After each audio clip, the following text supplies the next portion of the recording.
आज के इस विश्लेषण में आपका बहुत बहुत स्वागत है। आज हम एक बहुत ही आकर्षक विषय पर बात करने वाले हैं, एक ऐसी चीज जो हम सबके अंदर मौजूद है, मानव रक्त।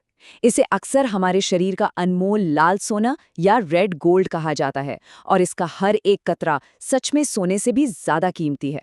ये कोई साधारण तरल पदार्थ नहीं है, बल्कि एक बेहद जटिल और विशिष्ट ऊतक है जो हमें हर सेकंड जीवित रखता है।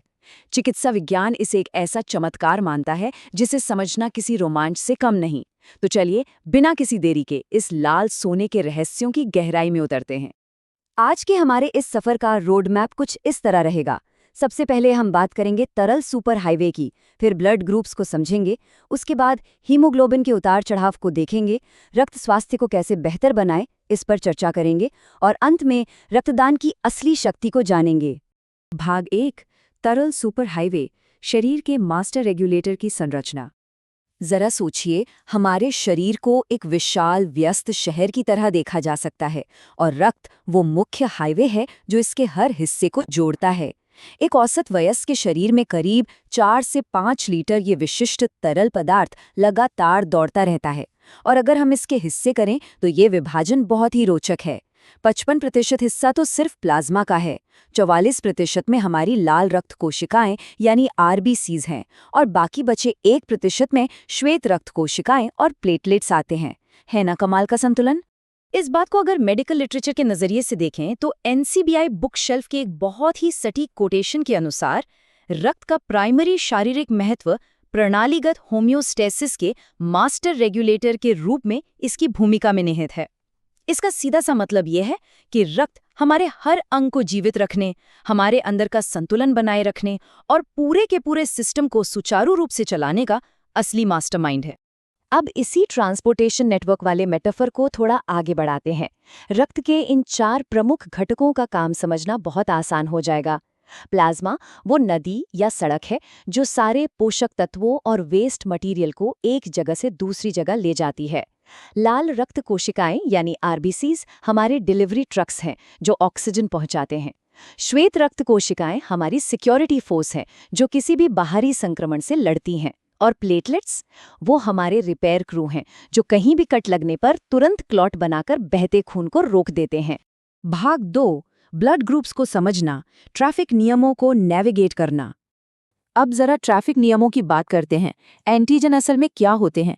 ये जेनेटिक मार्कर प्रोटीन या शर्करा होते हैं जो लाल रक्त कोशिकाओं की सतह पर एक नेम टैग या पहचान पत्र की तरह चिपके होते हैं। अगर हमारी प्रतिरक्षा प्रणाली यानी इम्यून सिस्टम किसी ऐसे नेम टैग को देखती है जो उसका अपना नहीं है तो वह तुरंत उसे विदेशी मानकर हमला कर देती है। यही वो मूल जैविक कारण है कि खून चढ़ाने से पहले ब्लड टाइप का एकदम सटीक मिलान होना इतना महत्वपूर्ण होता है। एबीओ ब्लड ग्रुप सिस्टम बिल्कुल इसी तरह काम करता है। मान लीजिए ग्रुप ए है तो इसमें ए एंटीजन होता है और इसके प्लाज्मा में एंटी बी एंटीबॉडीज स्वाभाविक रूप से घूम रही होती हैं। ग्रुप बी में बी एंटीजन और एंटी ए एंटीबॉडीज होती हैं। ये जो प्राकृतिक रूप से पैदा होने वाली एंटीबॉडीज हैं, यही तय करती हैं कि गलत ब्लड ग्रुप्स गलती से भी आपस में न मिले। अगर वो मिल गए तो शरीर के अंदर एक बहुत ही खतरनाक जंग छिड़ सकती है। अब जो सबसे दिलचस्प बात यहाँ समझने वाली है वो है ओ नेगेटिव डोनर और ए बी पॉजिटिव रिसीवर के बीच का जादुई अंतर। टाइप ओ नेगेटिव में कोई भी प्रमुख एंटीजन यानी कोई नेम टैग नहीं होता, इसलिए इमरजेंसी में ये किसी को भी दिया जा सकता है। ये किसी भी इम्यून सिस्टम को अलर्ट ही नहीं करता। वहीं दूसरी तरफ ए बी पॉजिटिव में सारे नेम टैग मौजूद होते हैं, लेकिन उसमें दूसरे ब्लड टाइप्स के खिलाफ कोई एंटीबॉडी यानी सुरक्षा गार्ड नहीं होता। इसलिए ऐसे लोग सुरक्षित रूप से किसी का भी खून प्राप्त कर सकते हैं। है ना प्रकृति का अद्भुत डिजाइन? भाग 3, हीमोग्लोबिन के उतार चढ़ाव, वीआईपी कार्गो। अब थोड़ा लाल रक्त कोशिकाओं के अंदर झांकते हैं। वहां हमारा वीआईपी कार्गो मौजूद है, हीमोग्लोबिन। ये असल में एक लौहयुक्त प्रोटीन है। फेफड़ों से ऑक्सीजन को पकड़ना और उसे चयापचय के लिए शरीर के कोने कोने तक, हर ऊतक तक पहुंचाना, ये पूरी की पूरी जिम्मेदारी इसी हीमोग्लोबिन की होती है। सांस लेने और छोड़ने की इस पूरी प्रक्रिया में ये हमारे शरीर का मुख्य तंत्र है। अगर हम मेयो क्लिनिक की डेटा को देखें तो पुरुषों के लिए एक स्वस्थ हीमोग्लोबिन रेंज 13.2 से 16.6 ग्राम प्रति डेसीलीटर के बीच होती है। वहीं महिलाओं के लिए ये स्वस्थ रेंज 11.6 से 15 ग्राम प्रति डेसीलीटर के बीच मानी जाती है। ये बस एक नंबर नहीं है, बल्कि ये सीधे तौर पर बताता है कि आपके शरीर का ऑक्सीजन परिवहन तंत्र कितने शानदार तरीके से काम कर रहा है। लेकिन क्या हो जब इस तंत्र में गड़बड़ी आ जाए? सोचिए, जैसे हल्का ट्रैफिक बनाम खतरनाक ट्रैफिक जाम।